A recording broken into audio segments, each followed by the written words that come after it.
Mara ya kwanza nashindwa, mtu hayuko kwa bed ako wapi? So nikakuwa na ile, hapana, huyu msee anaenda wapi? Vile alitoka na mimi nikamkaa pole pole, nikafungwa hivi curtain once.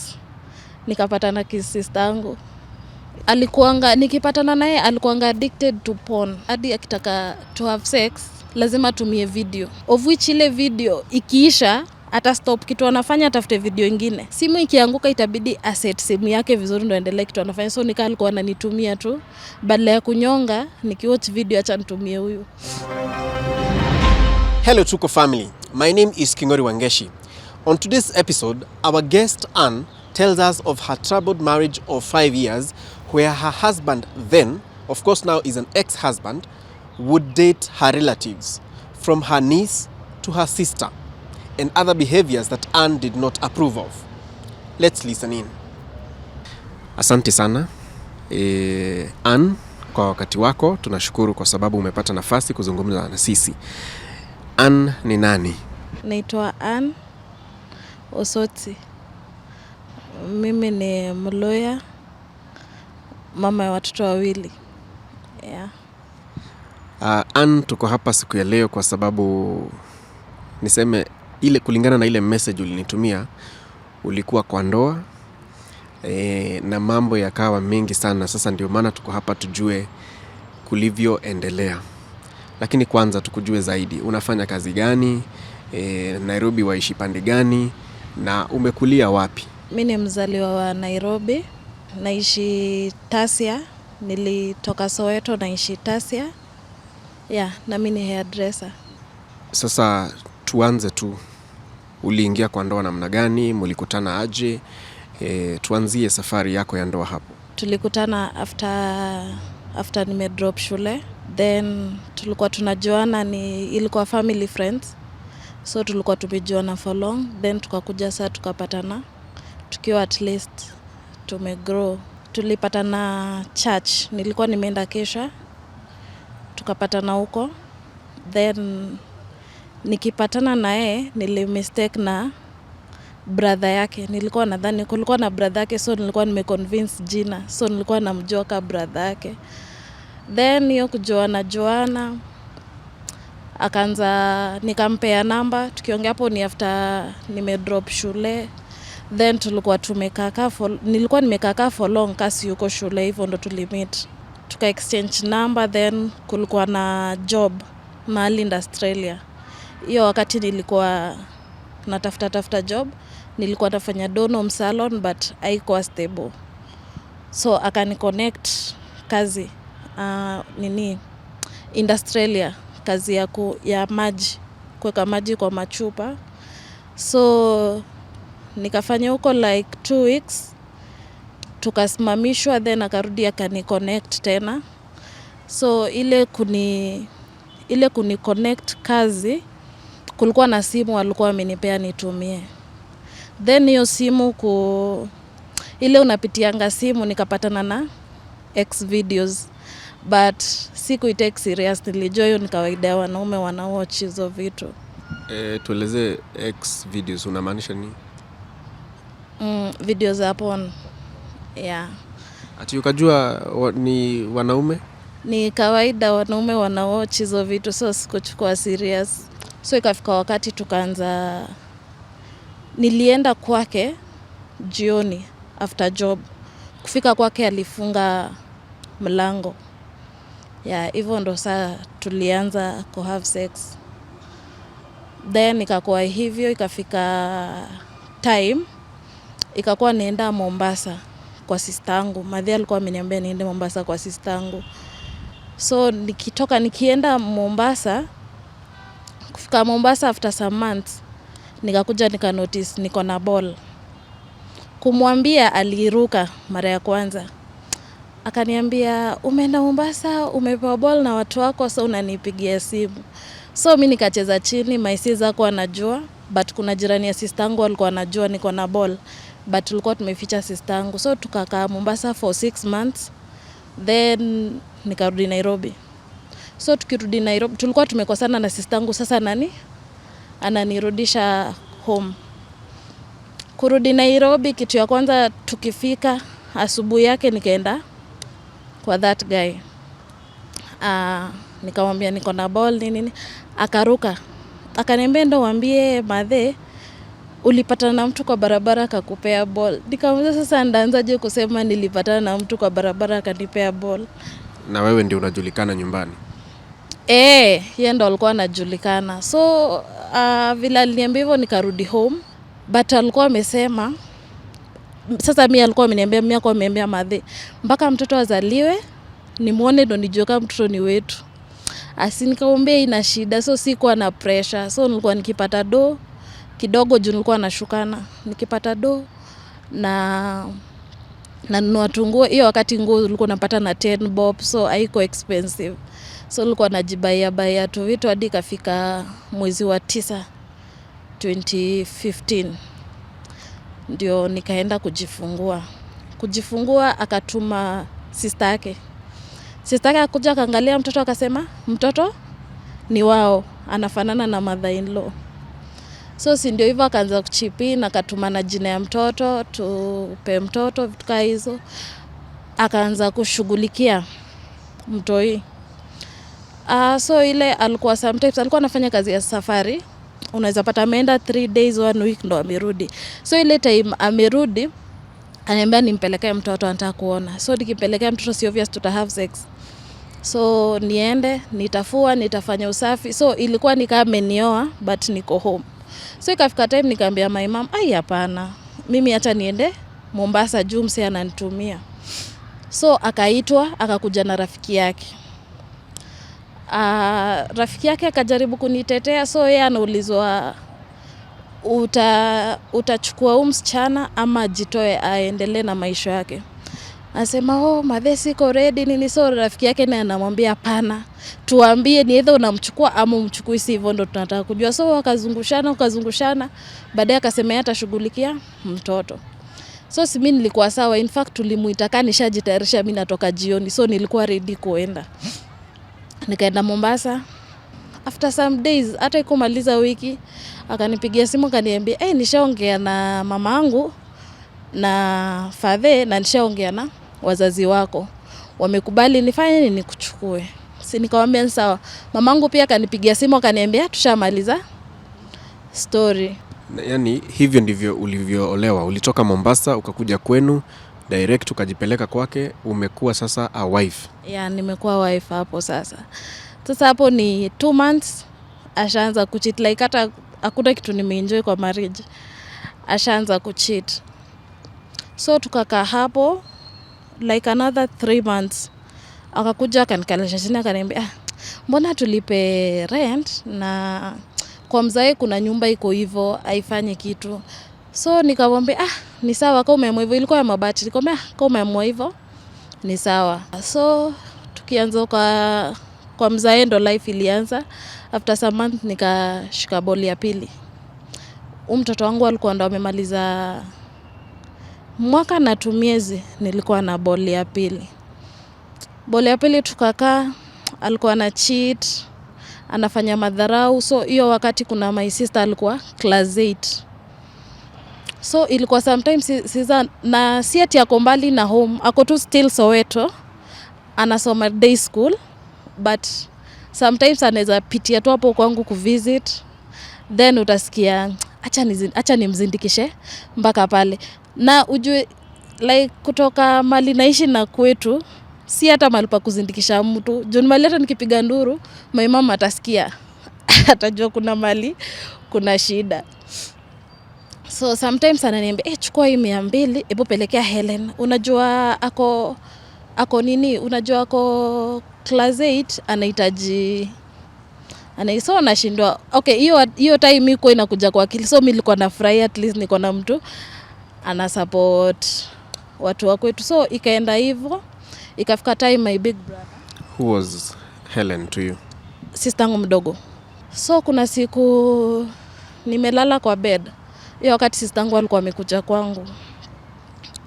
Nimelala then niko na mtoi. So ile usiku saa 9 vile mtoi huamka kunyonya, mara ya kwanza nashindwa mtu hayuko kwa bed, ako wapi?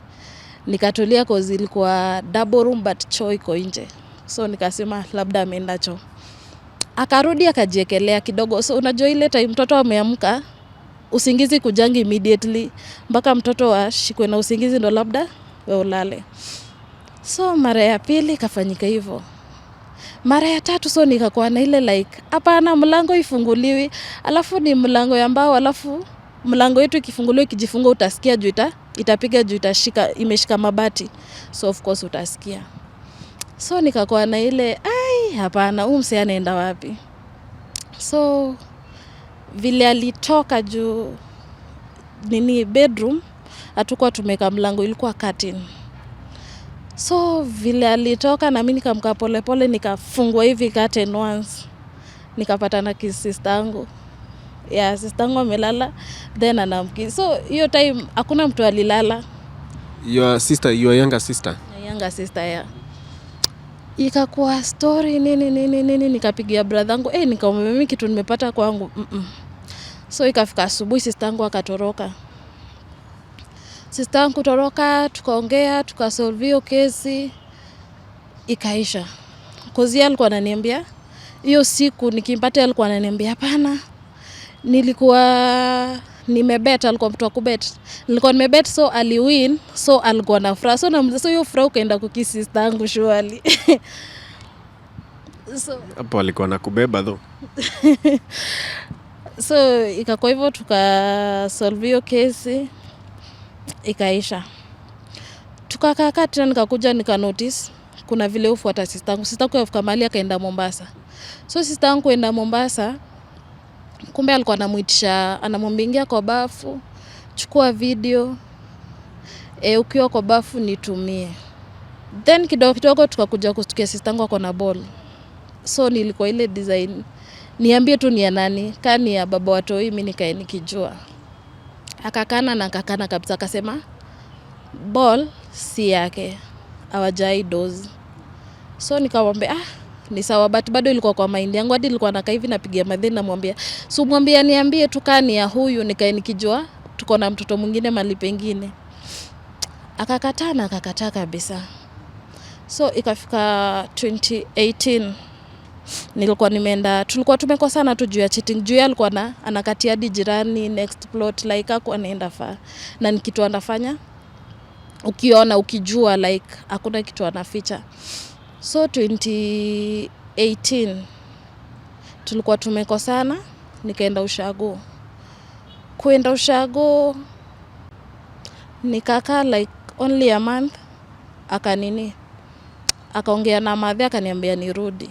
Kurudi mimi sikujua. Okay, najua yeye ucheat, yes, but sijaifikiria kama anaweza leta mtu kwa nyumba. So mimi nimerudi, nilikuwa nimepewa dawa ya kuosha mtoto cause tunamjua. Zile dawa za kienyeji tunamjua. So madhe alikuwa ameniambia, chukua hizi dawa za tunaitanga chira kwetu. Chukua hizi dawa, ukifika wewe osha watoto wako. Na nilikuwa nimezaa boy. So kaniambia ukifika wewe osha watoto wako. So tulitoka home asubuhi, kufika ilikuwa usiku. Tumechoka, hata huwezi fikiria hiyo story ya kuosha watoto ama nini. Ni kufika umeka mtoi kwa kitanda. So mtoi wangu in less than a week alipass. Alikuwa boy, alikuwa na 10 months. So before pass in 3 days tulikuwa tunavutana. Ameenda job, unamwambia kiwo Yesu kuje mapema tupeleke mtoi OC.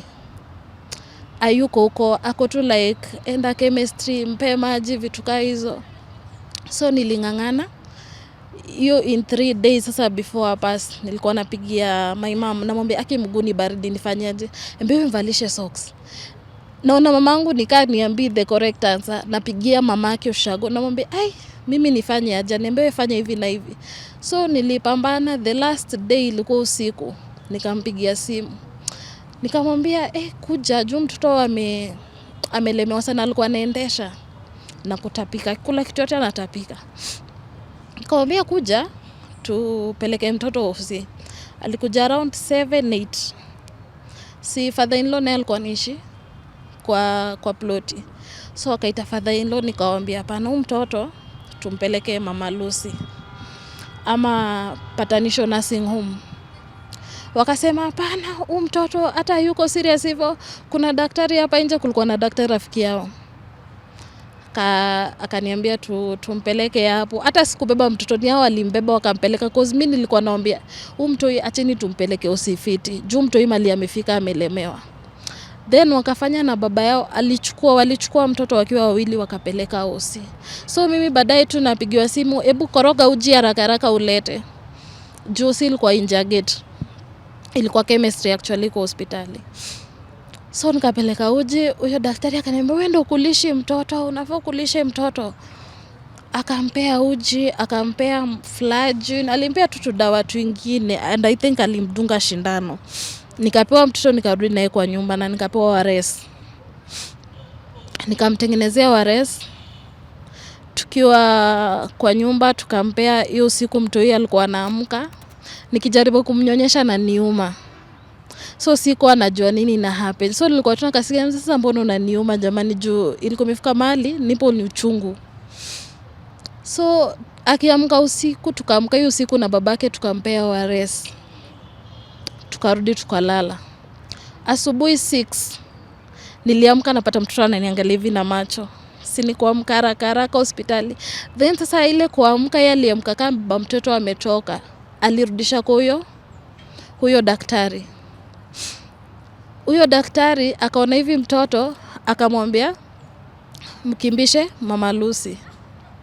So yeye naye kutoka tulienda Maria Hospital Kayole. Akachukua pikipiki chap, mimi nikamfuata nyuma. So tumemfuata, tumeenda tukaenda Maria Hospital. Tukaambiwa hiyo hawataweza. Tukaambiwa tupeleke Mama Lucy. Brother yake akakuja na gari Maria Hospital, alikuwa tu hapo Kayole, tukapeleka Mama Lucy. Kufika Mama Lucy wakaanza kusema mtoto amekufa. Nikamwambia hapana, mtoto bado ni moto. So tukaulizia hizo rooms za watoi, tukaonyeshwa. Tukapeleka mtoto, tukaambiwa huyu ashaenda. So kumbe si tuko huko tunashughulika story ya mochari. Huyo daktari amebaki akisema huyo nilijua tu ameenda, ni vile singeweza kwa. So sisi tunatoka, tumeacha mtoto mochari, tunarudi. Tunafika tunajua kumbe mtoto tukitoka kumbe hata alikuwa shakufa. So huyo amebaki kumbe akiambia watu mtoto amekufa. So ikakuwa hivyo, tukapanga matanga, tukaenda tukazika Kisumu. After kuzika Kisumu wakaenda, so mimi ndo nilibaki. So life ikaanza hapo tena. Alikuanga nikipatana naye alikuanga addicted to porn, kuwatch hizo video. But hakuwa amenionyeshanga wazi anaweza hata nyonga mbele yangu. So hapo ndo kunyonga mbele yangu ilianza. Unaweza amka umelala vizuri, then unastukia blanketi inatingika. Ukigeuka jamaa ananyonga banki iko like. So hiyo wakati haiko imegonga kichwa yangu sana hivyo. Na wewe uko hapo kando yake? Yeah, niko hapo kando yake. Actually ilibidi nihamishe mtoto kwa bed haraka sana cause nilikuwa naona sasa mtu yake amka angalia pati anafanya vitu kama hizo.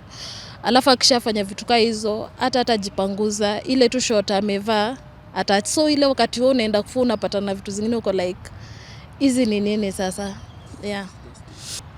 So ikafika wakati akaanza hadi akitaka to have sex lazima tumie video, of which ile video ikiisha ata stop kitu anafanya atafute video nyingine. Akipata hiyo video yuko vile anataka ataacha kitu anafanya atafute video yenye iko interesting. Simu ikianguka itabidi aset simu yake vizuri ndio endelee kitu anafanya. So nikaa alikuwa ananitumia tu badala ya kunyonga, nikiwatch video acha nitumie huyu. How was that making you feel as a wife and as his partner? Nilikuwa nasikia bako, sometimes nilikuwa namuuliza anadu but hana jibu ya kunipea. Ako tu like anapiga stories zingine, hiyo story inaisha. So kukaka story ya sistangu ikarudi. Sistangu alikuwa hapo. Sasa sistangu ashaza, akona mtoi, ameacha mtoi home. Na sistangu akienda kuzaa, siku alikuwa anaenda kuzaa alizana operation. So madhi alitupigia simu akatuambia sister yenu ni mgonjwa. Mgonjwa wapi? Akona HIV. So tuko kasha ilala na umse kwa vile kwa at risk. So hiyo story tulikuwa tushamaliza. So sister yangu amekuja, sisi wote tunajua sisi ni mgonjwa. Then sisi tukiwa na sisi alikuwa na simu tululu. So alikuwa akikuja kunivisit Sundays nini. Ananiambia niko na boyfriend Kariobangi. Sikujua boyfriend ni baby daddy. Hawajai achana? Hawajai achana. Niko na boyfriend Kariobangi. Ndo amenibaia simu nini. So hadi wakienda kumit, kumbe wanaenda kumit na baby daddy. So ilikuwa na Sunday. Amekuja kutembea. Hiyo siku baby daddy alikuwa ameniambia ameenda church. So baadaye huyu jirani yangu tulikuwa tumeolewa naye boma moja. Pia alikuwa anaishi hapo. Ananiambia Ann, hapana, hebu come. Akaniambia ununue mtu wako hapa nyumba yake ni lodging. Sister yako na bwanako wako kuko. Nilisha. So yani umekuja kunizubaisha hapa na uko na kumbe nyumba yako umeigeuza lodging. Rafiki yenu amekuja kwako. Ameachia. Na wewe unawapikia but amepeana nyumba kwa bwanako na your sister. Tukaita sister yangu meeting. Akaulizwa baby daddy, sister yangu akiwa hapo akaulizwa unajua huyu anakuanga mgonjwa? Akasema najua. Akaulizwa then nini unamfuatia? Hakujibu. Alijibu, alisema hata yeye ajui. So wakaongea hapo, wakaongea hiyo siku sister yangu alipigwa na brother yangu mwenye nafuata. Alipigwa akatoroka akaenda. After sasa wameongea. So tukikaa kasi bado anafanyanga hizo vitu kwa simu yake nini. Sometimes unaweza kuwa umelala bedroom. Then ukikuja kuangalia ama ukitoka ukienda choo unapata ameweka kwa TV. Then amechukua itu tuspika tudogo ameweka hivi kwa masikio. So ni kama anataka feel nikako kwa hiyo dunia. So uko like ilifika point yenye hata tukosane mimi siwezi mwachia mtoto. Cause mtoto wangu ni dem. Unamuacha aje na unajua mse yako addicted, anaweza fikiria hadi kushika mtoto.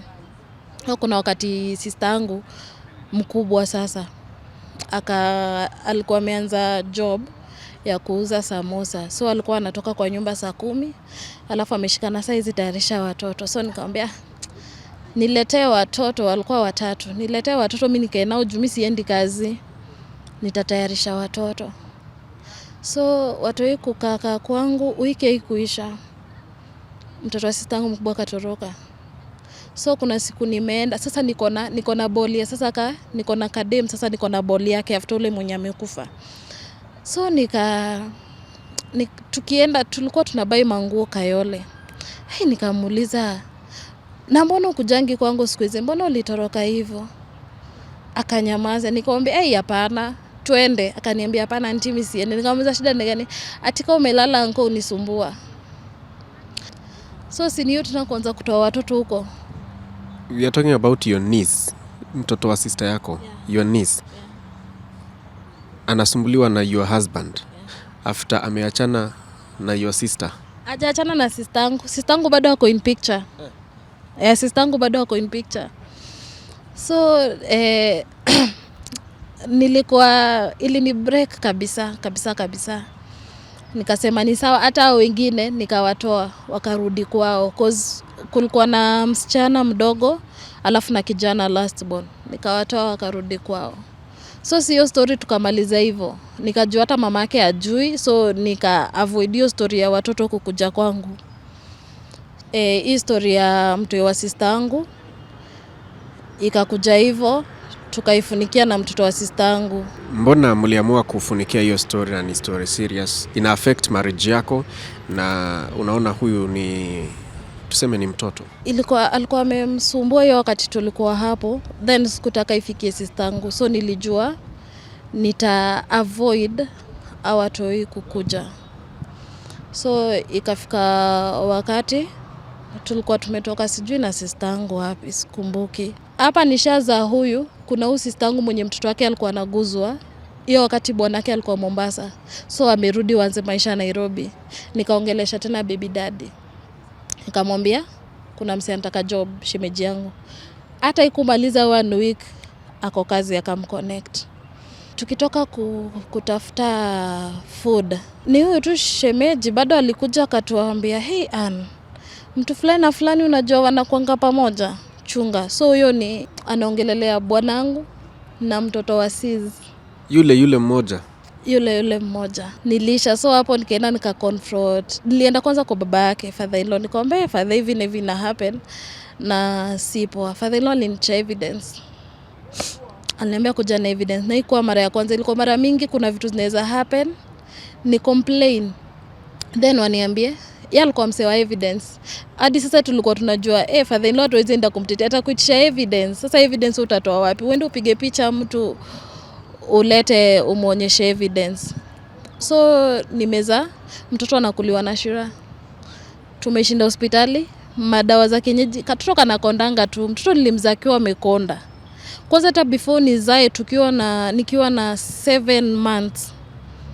Nikienda OC scanning. Nikaambiwa mtoto ameangalia juu. Na hafai kuangalia juu na 7 months. So after hapo nikaambiwa niende kwa mkunga. So hiyo ni my mama alinipigia simu akaniambia enda kwa mtu fulani uone vile atakusaidia. Kwenda nikaambiwa mtu yeye anaisha kwa tumbo. Mtu yeye anakuliwa kwa tumbo. So hapo tena ni kuanza kukunywa madawa za kienyeji cause kumbe yeye vitu kwa anafanya kuja nalala na mimi tena ina affect mtoto kwa tumbo. Tumekaa tumesolve kwanza historia ya mtoto wa sistangu. Ikafika time nao hakuna hata sistangu anaweza ni heshimu cause hakuna mtoto anaweza kubaliwa kuja kwangu cause si yangu atawashika, si bwana Anna atawashika. So ikakuwa ni hivyo, ikakuwa hata mtoto wa brother yake mwenyewe msichana haezi kuja. Kuna mtoto msichana kwa ploti na alikuwa sijui 7 years nini, but still anaambiwa usijaribu kuenda hapo ukiwa peke yako, kama Manania yuko usiingie kwa hiyo nyumba. So unaona hapo sasa imekuwa ni red flag, like mtoto msichana akienda huko of course atashikwa. Ikafika time tumekaa tu nje na bradhangu kijokes tu, akaniambia Anu unajua nafaa uende upime. Tukacheka, but kurudi kwa nyumba nililia. Nikaenda so juu msee ana push na sistangu. Ilifika time yenye nilikuwa natumia ni pep ile yenye in case akiwa nayo asiniambukize. Nilikuwa nazimeza daily kwa nyumba hadi kafika mali nilimaliza hako ka container. Nikachoka nikasema sizitumii tena. Acha historia ya have sex tuache. Kuna siku kulikuwa na simu tena kwa nyumba imeletwa. Nikichokora the way wanaongea ni watu wanakuanga pamoja na ni watu wamekuanga hapo kwa nyumba. So kuna siku nikachukua hiyo namba kwa simu, niliconfirm hiyo namba, nikaangalia kwa simu ya baby daddy, nikachukua namba. Kupiga sauti ikakuja. Hii sauti najua but sijui ni nani. Kabisa najua hii sauti. Hadi naambia sistangu kuna sauti mimi nilisikia but mimi sijui ni nani, but najua hiyo sauti nimekuwa nikisikia. So kuna siku nilikuwa natoka kubai hapa. Baby daddy ndo alikuwa ameingia, nikatoka. So nikirudi ile kwa gate nikaona dem anachungulia gate. Alikuwa anamuita. Alikuwa anataka mrudishie simu yake juu baby daddy alimdanganya tengeneza na kwa ametengeneza. So alikuwa anataka mrudishie simu yake. Baby daddy akatoka, nikamfuata kuhakikisha. Kuhakikisha alikuwa ameenda kumituo dem. Nilichukua nyundo na mguu zimeisha nguvu, like mimi najua hapa mimi nimeambukiza ugonjwa. Cause mali amekanyanga ni pabaya zaidi. Alafu msichana tulikuwa tumegrow naye area moja. Mlevi yule mwenye unabaya changa ya 20 anakupea kitu unataka. Nikatafuta huyo madam sikumpata. Akaambiwa ninamtafuta. So hakuwa anaonekana. Kwa hivi sasa mko miaka mingapi kwa ndoa? Hapo tuko 4th. Juu hapo sasa ndo sasa nilikuwa nishaanza kujiprepare hapa Anu natoka. Ikafika time tukaita madhe. Hiyo siku kwanza nilikuwa nimemwambia mimi naenda. Mali imefika acha tu nitoke niende. Akakatilia watoto wangu. Akapigia mamake simu. Akaambia mamake akuja achukue watoto. So mamake ikikuja mimi nimefungiwa hadi nje, sisi chukua watoto. Na yeye niko na nyundo bado natafuta huyu msichana. Naambia tu watu akipita tu hapa mimi nampiga. Acha akufe. So Madhe akakuja, alikuja around saa 10 ya jioni. Madhe amekuja anachukua mtoto. Vile Madhe aliingia kwa gate na mimi nikaingia. Akatuambia kaeni hapo, ngojeni Fadhi. Si tunangoja Fadhi ni mwalimu ndo atoke shule akuje. So tukingojea Fadhi, nikamwambia Madhe kitu nataka na watoto wangu. Madhe akaniambia kuna watoto nachukua. Na mimi nikamwambia utajua mimi ni wazimu. Juu naenda police station na mnanipea watoto. Si ndo Madhe akaanza ati hapana. Ngoja Fadhi akuje tuongee tusuluhishe hii maneno. Father-in-law akakuja, nikaita sister yangu mkubwa. Then akaulizwa shida ni gani. Aliambia father-in-law, Fadhi pia unajua kilala na msichana mara ya kwanza kumuacha ni ngumu. Fadhi hata kumjibu. Mamake ndo alishtuka akamwangalia kama unasema nini? Akasema hata unaweza oa mabibi wengi, mimi siko sealed kwa hii marriage. Nikamwambia ni sawa. Wakaongea tu hapo. So Joe anaongea but mother-in-law anamuita baba. Anamsomea but anamsomea kimbembeleza. Juu sasa huyu ndo mseumpea do. Mother-in-law ni ule mtu mwenye so long as unampea do kwa pande yako.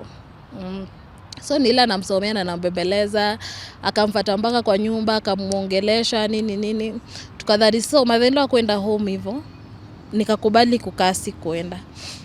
So after siku kadhaa, madam ndo alinipigia simu, madam sasa tunaongelea mleve. Kunipigia simu nilikuwa bahati, nilikuwa mother-in-law kwa hii nyumba mimi niko hapa. So akiongea nikapelekea simu mother-in-law, nikamwambia msichana ndo bado ananipigia simu. Mother-in-law usijali nishaongea na mtoto wangu, usijali. Hakuna shida. Sasa tushazoea hiyo ni life yangu ya yeye unyonga kwa bed. Haina shida. Yeye huochizo vitu kwa simu. Siwezi kubali mtoto wangu ashike simu yake kwa sijui nini anaweza pata. Kwangu kuna watu wezi kuja of course wanajua watashikiwa watoto. Yeah. So ikakuwa life. Ni nini kilikuwa kinakuweka kwa hiyo marriage all that while na hizi matatizo zote? My mom alikuwa ananiambia ndoa ni kuvumilia, tayari alivumilia. So nilikuwa nikitoka every time niende home. My mama ataniambia si pia mimi nilivumilia So unaona nilivumilia na baba yako Pia wewe vumilia. Lakini ulikuwa unamwambia yale unayopitia? Hawezi sema. Yes anajua mtu ana cheat. But hawezi sema apart from cheat kuna kitu ufanya kwa nyumba yenye watu hawajui. Hawezi sema.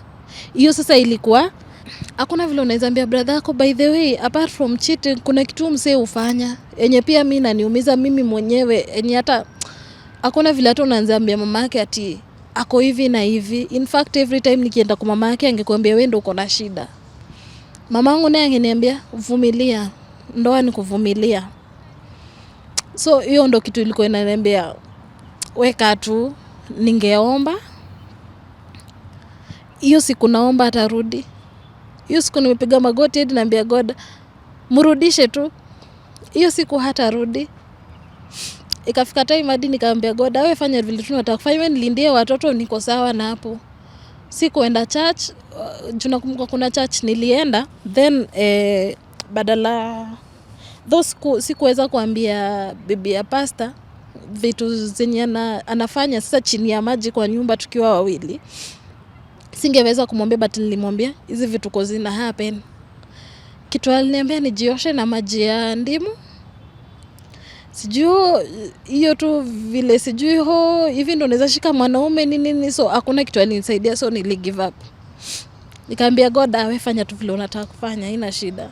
Alikuwa na simu dedicated to those blue videos. Yeah. Alikuwa na simu yenye unajua ukiingia utapata everything. Siku moja nikaamka sasa nikamwambia hapana. Mimi nataka kutoka hapa na nikitoka hapa naomba tu nilipie rent ya 1 month. Hizo zingine nitajisort. Akakubali kunilipia rent. So kitu ilinifurahisha ni yeye mwenyewe pia alikubali nitoke. Hatukuvutana, hatukufanyana nini, tulikaa chini tukaongea tukaamua acha nitoke na hivyo ndo nilitoka. Nashukuru Mungu at least anasaidia watoto. At least hiyo pande si struggle sana. Anasaidia watoto. Nilikuwa na vile nilitoka nilipata kazi enye ilikuwa mbali, so nilikuwa na struggle kuenda kazi, niko na mtoto wa daycare, then ndo nimetoka 2 months ashaoa. So kuna vile bado Already ashaoa hawezi ruhusu watoto wake waende huko kukula hata cause kuna mtu mwingine tayari. So my mama alikuja akamuita akamwambia nachukua mtoto, akaambia madhe ni sawa, chukua watoto mimi nitashughulikia. So amekuwa akisupport watoi. Yeah. Sasa uko na amani ya ile tunaita peace of mind? I think hii mwaka vile imeanza at least niko sawa. Nilijikubali cause bado nilikuwa na hiyo mindset ya siko perfect, labda ndo maana alikuwa na watch porn ndo to have sex, vitu kaa hizo. Ulikuwa unajiblame? Nilikuwa naona ni kama siko sawa cause kuna time alikuwa ananiita mimi ni shosho. Akwambia wewe ni shosho, wewe hakuna mali unaenda. Wewe ni shosho, uko tu hapo umechapa. Alikuwa ananiambia nimechapa. Kuna wimbo alikuwa anashinda kinajiita ya reggae, Brand Second Hand Girl. Hiyo wimbo alikuwa anaweka na anaimba. Ananiambia wewe umechapa, kuna mali utaenda. So hiyo kitu imekuwa ikinisumbua. But unajua pia hata mtu akikuuliza ulitoka kwako kwa nini? Hawezi anza kumwambia eti hii na hii imekuwa happen, hawezi. Utamwambia tu alikuwa anahanya, then mtu anakwambia si wetu wanahanyanga, mbona wewe ulitoka? So naambia tu mimi nilishindwa na ndoa. Yeah. Kuna mtu ambaye pengine anadharauliwa na mpenzi wake, ungemwambia nini? Sijui, but naweza sema tu acha mtoto wako kwa mtu wa kwanza. Hata kana kudharau, but ikifika mahali inaweza affect afya ya mtoto wako. Acha mtoto wako kwa number 1. Kupoteza mtoto si kitu rahisi. Kwanza upoteze mtoto na unajua ni kitu fulani imemaliza, si kitu rahisi. Afadhali hata agonjeke tu juu huyo aligonjeka akakufa malaria, pneumonia, vitu kama hizo, but mtu kufika mahali anaumiza mtoto wako na hataki kujua na anaendelea kufanya na anajua ina affect mtoi. Kuna kitu na regret kwa hiyo marriage? Nili waste time. Yeah, nili waste time. Ningejua mapema maybe ningetoka, maybe, but nili waste time. Kwa hivi sasa unafanya nini na ungetaka watu washirikiane na wewe kwa njia gani? Sasa nafanya kwa salon. Nilikuwa na salon yangu. Then ilikuwa nichukua watoto wangu juu wako home. Ilikuwa niwachukue mwaka nianze kuishi nao. Vitu zikakuwa ngumu, alafu nikaona nachukua watoto kwa mamangu na hata sina hata 1500 ya kumpea kumwambia asante. So nika decide nitaenda kazi Saudi Arabia. Nikatafuta agent, nikafunga salon yangu, nikatafuta agent, but agent wamekuwa akinizungusha. So sasa hiki tunatafuta ni job stable, yenye at least naweza chukua watoto wangu na niweze kuwa providea bila kusukumana na mtu ama bila kupigia mtu simu kumuomba msaada. Yeah. Uko huru kupeana nambari yako ya simu ambayo unaweza fikiwa nayo? Yes. Ni 01 11 73 62 70. 01 11 73 62 70. Umeregister na jina gani? Ann Soti. Yeah. Asante Ann kwa wakati wako na story yako. But pia ningekuambia maneno mawili matatu. Ya kwanza, wewe sio shosh. Haujachapa na ujipende. Usisikize maneno ambayo alikuwa anakuambia ya kukuhat na kukuudhi, kwa sababu kusema ukweli si wewe ulikuwa na shida, ni yeye, kwa sababu umesema hizo vitu zote alikuwa anafanya ajifurahishe. Kwa hivyo you're still very young, very beautiful, and you have a future. Na unaweza sema kwamba uli waste time, but now you have learned some valuable lessons. So wewe jipende, jitie nguvu na ujipe moyo. Sawa sawa Ann? Yes, for the sake of your health and for the sake of your children, wanakutegemea wewe kama mama yao, wape direction na ukue hapo for them. Swali la mwisho, wewe uko na mtoto msichana, sio? Utakuwa mother-in-law wa aina gani? At least kuangalia both sides na usitese mtoto wa wenyewe. Na pia kwa wazazi wametuzaa, naweza sema usikue tu kwa mtu akwambia mtu vumilia, at least angalia nini mtu anapitia, cause at least angedigin, cause ilifika time madhe mwenyewe akainua mkono juu akasema tuachie tu mtoto wetu, so at least angeangalia kiundani, singekaa huko sana. Yeah. Thank you so much, Anne, for your time and for your story, and we wish you the very best, and we hope that next time tatupigia simu tuambie maisha at least imebadilika kwa upande wako. Tuko family, sometimes what some people go through in marriages can be kept as a secret, probably to save the marriage, but at the end of the day it may affect either of the partners or the victim. That is Anne's story. What lessons have you learned from it? My name is Kingori Wangeshi, and I'm delighted to host this episode of Tuko Talks. Until next time, see you then.